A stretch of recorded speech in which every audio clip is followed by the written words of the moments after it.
भी हमारा एक्सियल है एपेंडिकुलर वो होता है जिसका ओरिजिन पेरिफेरल से हो रहा है वो पेंटिकुलर है, ठीक है।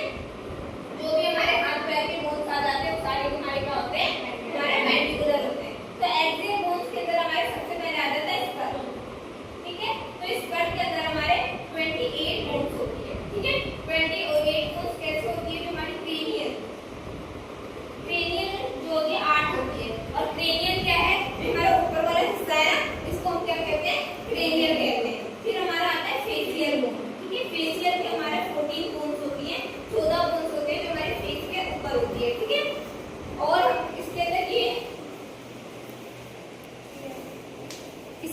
ईयर बोन्स आते हैं, ठीक है। ईयर बोन में 6 होती है। 6 कैसे होती है, एक कान में हमारी 3 बोन है और एक कान में हमारी 3 बोन है। और फिर इसके बाद ये हमारे 28 हो गए, ठीक है। फिर इसके अंदर हमारे आ जाते हैं रिब्स बोन,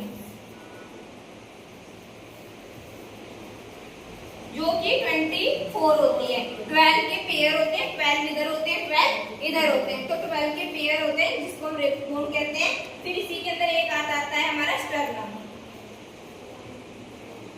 ठीक है। फिर इसके अंदर हमारा आ जाता है स्पाइनल कोड, जो कि हमारी 26 होती है, ठीक है। कितनी होती है, 26 होती है। 26 को भी हमने कैसे डिवाइड कर रखा है, हमारे सर्वाइकल जो होती है वो 7 होती है, थोरेसिक जो होती है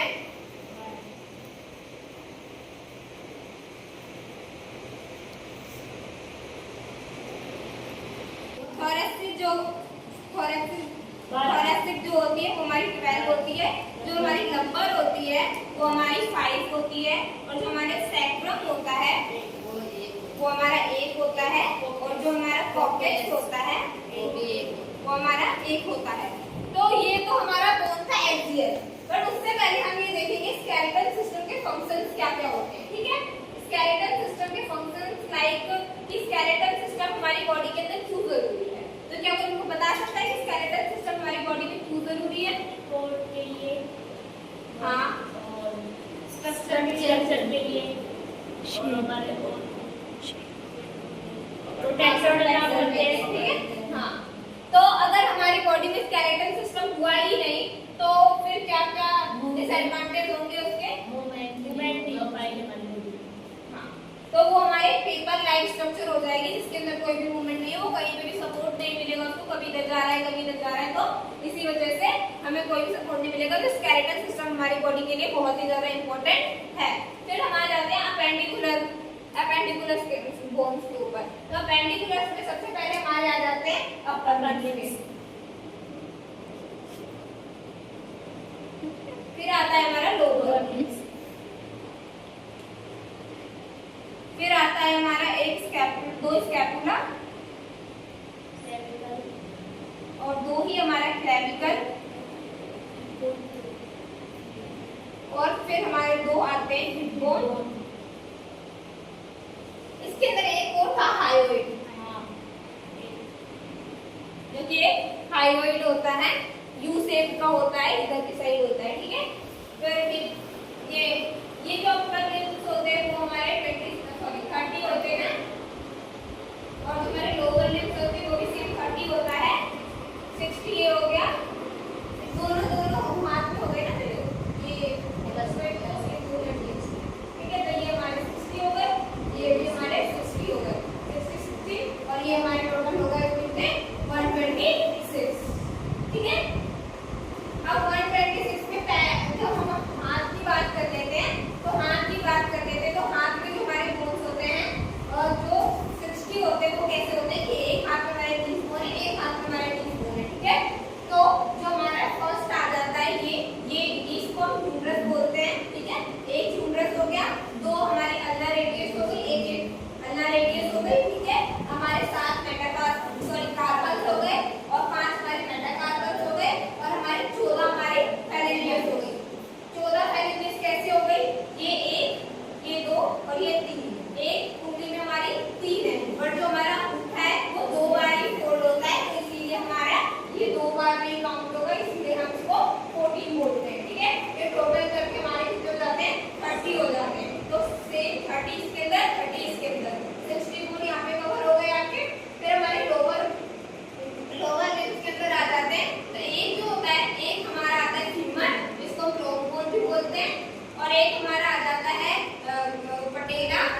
जो कि सेम 14 phalanges इसके अंदर की होगी। तो वही 30 इसके अंदर, 30 इसके अंदर। अब इसके अंदर तो जैसे कि जो मैंने ऊपर वाले में पढ़ा था कार्बन, कार्बन तो 8 पढ़ा था और इसके अंदर टार्सन जो पढ़ लिया वो 7 ही पढ़ा। तो इसके एक गुण कम हो गया ना, तो हमारा जो एक गुण है ना वो हमारा पढ़ेगा गुण होता है, ठीक है। इसीलिए उसका काउंट करके हमारा पूरा टोटल वो 36 हो जाता है। तो 36 30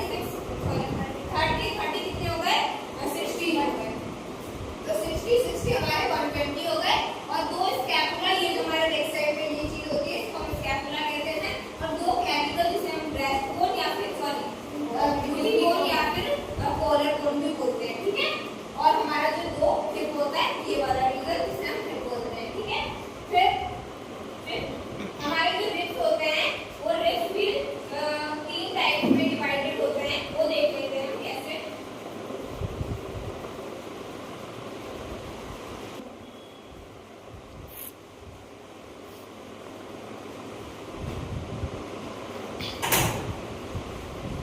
तो जो हमारे रिब्स होते हैं वो 3 टाइप के होते हैं। कौन कौन से होते हैं? जो हमारे 1 से लेकर के 7 तक होती है ना उसे तो ट्रू रिब्स बोलते हैं। क्या बोलते हैं? ट्रू रिब्स बोलते हैं। और जो 8 से लेकर के 10 तक होती है उसको हम फॉल्स रिब्स बोलते हैं। एंड जो 11 और 12 वाली रिब्स होती है उसको हम फ्लोटिंग रिब्स बोलते हैं। इसको हम फ्लोटिंग रिब्स क्यों बोलते हैं? क्योंकि नीचे से थोड़ा फ्लोट टाइप का मतलब मुड़ा हुआ होता है, इसको अब इसलिए फ्लोटिंग रिब्स बोलते हैं, ठीक है।